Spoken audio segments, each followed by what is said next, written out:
Hi hello అండి, అందరూ ఎలా ఉన్నారు? బాగున్నారా? ముందుగా welcome to our channel Pavitra's cookbook.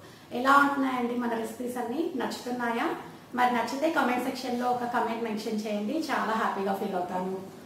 తర్వాత మన ఛానల్ ఎవరైనా ఫస్ట్ టైం చూస్తుంటే please subscribe to my channel and పక్కనే ఉన్న బెల్ ఐకాన్ని ప్రెస్ చేయండి. మీరు ఆ బెల్ ఐకాన్ని ప్రెస్ చేస్తే మీకు రెగ్యులర్గా నోటిఫికేషన్స్ అనేవి వస్తాయి. మనము రెసిపీలోకి వెళ్ళే ముందు ఒక చిన్న మాట అండి. చాలా మంది సబ్స్క్రైబర్స్ మనల్ని చాలా రెసిపీస్ అడుగుతున్నారు, ఇది చేయండి అది చేయండి అని చెప్పి. వారి కోసం అయితే ఈరోజు నేను ఒక రెసిపీని ప్రిపేర్ చేస్తున్నాను. ఒక సబ్స్క్రైబర్ అడిగారండి, లీఫీ వెజిటేబుల్స్తో ఏవైనా వెరైటీ డిషెస్ ప్రిపేర్ చేసి చూపించమని. అందుకోసం నేను ఈరోజు menthaaku మిరుము అనేది చేస్తున్నానండి. అది చాలా ఈజీగా తయారు చేసుకోవచ్చు అండ్ చాలా టేస్టీగా ఉంటుంది. రెగ్యులర్గా మనం ఆకుకూరలతో పప్పులు తాలింపులు చేసుకుంటుంటాం కదా, ఇలా ఒక్కసారి మిరుము ట్రై చేయండి, మీకు కూడా నచ్చుతుంది. మనం ఇప్పుడు రెసిపీలోకి వెళ్ళిపోదాం. చూస్తున్నారు కదండి menthaaku మిరుము ఎంత బాగుందో. ఇప్పుడు మనం ఎలా తయారు చేసుకోవాలో చూసేద్దాం. ముందుగా ఒక ప్యాన్లో 1 టేబుల్ స్పూన్ ఆయిల్ని యాడ్ చేసుకోవాలి. ఆయిల్ బాగా వేడైన తర్వాత అందులోకి 1 కట్ట మెంతి ఆకుల్ని యాడ్ చేసుకోవాలి. ఆ మెంతి ఆకుల్ని బాగా వాష్ చేసుకొని యాడ్ చేసుకోవాలి. తర్వాత మెంతి ఆకుల్ని బాగా ఫ్రై చేసుకోవాలి. ఈ మెంతాకు అనేది హెల్త్కి కూడా చాలా మంచిదండి, కాబట్టి ఇది మన రెగ్యులర్ డైట్లో తీసుకుంటే ఎంతో హెల్తీగా ఉంటాము. చూస్తున్నారు కదండి, ఇది వేగడానికి మనకు కనీసం అంటే ఒక 10 నిమిషాలైనా పడుతుందండి. ఆల్మోస్ట్ ఇప్పుడు మనకి ఫ్రై అనేది అయిపోయింది. ఇంకా అది కలర్ చేంజ్ అవ్వాలండి. ఈ మెంతాకు చేదుగా ఉంటుంది కదా, కాబట్టి ఎంత బాగా ఫ్రై చేసుకుంటే అంత టేస్టీగా ఉంటుంది. లేకపోతే చేదు అనేది మీకు ఆ డిష్లో తెలుస్తుంది. ఇలా వేయించుకున్న తర్వాత స్టవ్ టర్న్ ఆఫ్ చేసుకొని మనం ఆ మెంతాకుని ఒక ప్లేట్లోకి ట్రాన్స్ఫర్ చేసుకోవాలి.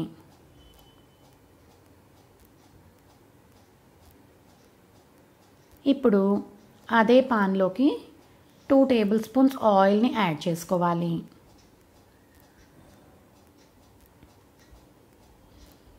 ఈ ఆయిల్ బాగా వేడైన తర్వాత అందులోకి ఆవాలని యాడ్ చేసుకోవాలి. ఆవాలు బాగా స్ప్లిట్ అయిన తర్వాత అందులోకి కొద్దిగా ఉద్దిపప్పు, శనగపప్పుని యాడ్ చేసుకోవాలి. తర్వాత కొద్దిగా కరివేపాకును కూడా యాడ్ చేసుకోవాలి. ఇప్పుడు అందులోకి ఒక 15 వెల్లుల్లిపాయ రెబ్బల్ని యాడ్ చేసుకొని బాగా ఫ్రై చేసుకోవాలి. ఈ వెల్లుల్లిపాయలు ఎన్ని యాడ్ చేసుకున్నా కూడా టేస్ట్ అనేది చాలా బాగుంటుందండి, కాబట్టి ఇది మీ ఆప్షనల్ అండి, మీకు ఎన్ని కావాలో అన్ని యాడ్ చేసుకోవచ్చు. ఆ వెల్లుల్లిపాయలు లైట్ గోల్డెన్ బ్రౌన్ కలర్ వచ్చే వరకు ఫ్రై చేసుకోవాలి. ఇవి బాగా ఫ్రై అయిన తర్వాత అందులోకి సన్నగా చాప్ చేసి పెట్టుకున్న ఉల్లిపాయ ముక్కల్ని యాడ్ చేసుకోవాలి. ఈ ఉల్లిపాయ ముక్కలు ట్రాన్స్పరెంట్గా తయారయ్యే వరకు మనం బాగా ఫ్రై చేసుకోవాలి.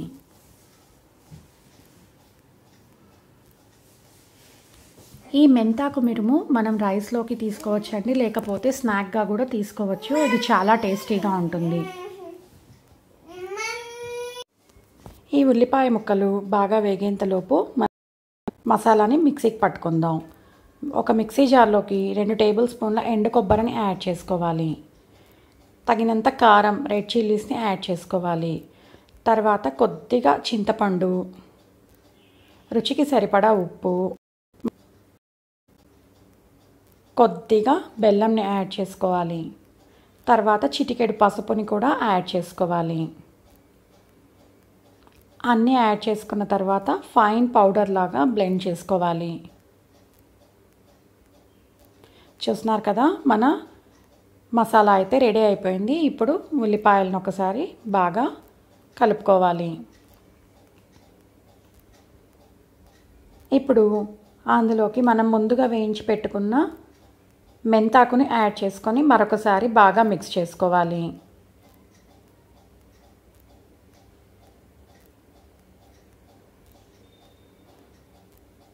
ఇప్పుడు అందులోకి మనం ముందుగా నానబెట్టుకొని బాయిల్ చేసి పెట్టుకున్న శనగపప్పుని యాడ్ చేసుకోవాలి.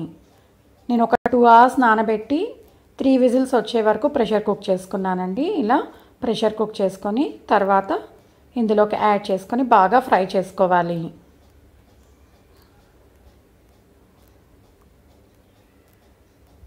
ఇవి బాగా మిక్స్ చేసుకున్న తర్వాత అందులోకి మనం ముందుగా మిక్సీకి పట్టుకున్నాం కదండి ఎండు కొబ్బరి పొడిని, ఆ ఎండు కొబ్బరి పొడిని యాడ్ చేసుకోవాలి.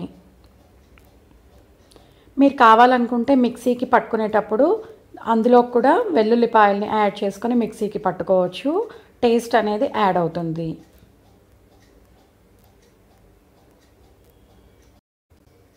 ఆ పౌడర్ని యాడ్ చేసుకున్న తర్వాత మరొకసారి బాగా మిక్స్ చేసుకొని కాసేపు కుక్ చేసుకోవాలి. ఆ కారం అనేది మనకి ఉల్లిపాయలకి శనగపప్పుకి పట్టుకోవాలి కనుక. ఇవి బాగా వేగిన తర్వాత స్టవ్ టర్న్ ఆఫ్ చేసుకొని ఒక బౌల్లోకి ట్రాన్స్ఫర్ చేసుకొని సర్వ్ చేసుకోవాలి. చూస్తున్నారు కదండి, యమ్మీ మెంతి ఆకు మిరుము తయారైపోయింది. ఇది వేడి వేడి అన్నంలోకి చాలా బాగుంటుంది. చూసారు కదండి, మెంతాకు మిరుము ఎంత ఈజీగా తయారు చేసేసుకున్నామో అండ్ టేస్ట్ కూడా అంతే డిఫరెంట్గా చాలా బాగుంటుందండి. అండ్ పిల్లలు అయితే మరీ ఇష్టంగా తింటారండి, చాలా బాగుంటుంది కాబట్టి. అందులో మనం ఈ శనగపప్పు అవన్నీ యూజ్ చేసుకున్నాం కదా, నోటికి అలా క్రంచీగా తగులుతూ ఉంటుంది కదా, చాలా ఇష్టపడతారండి.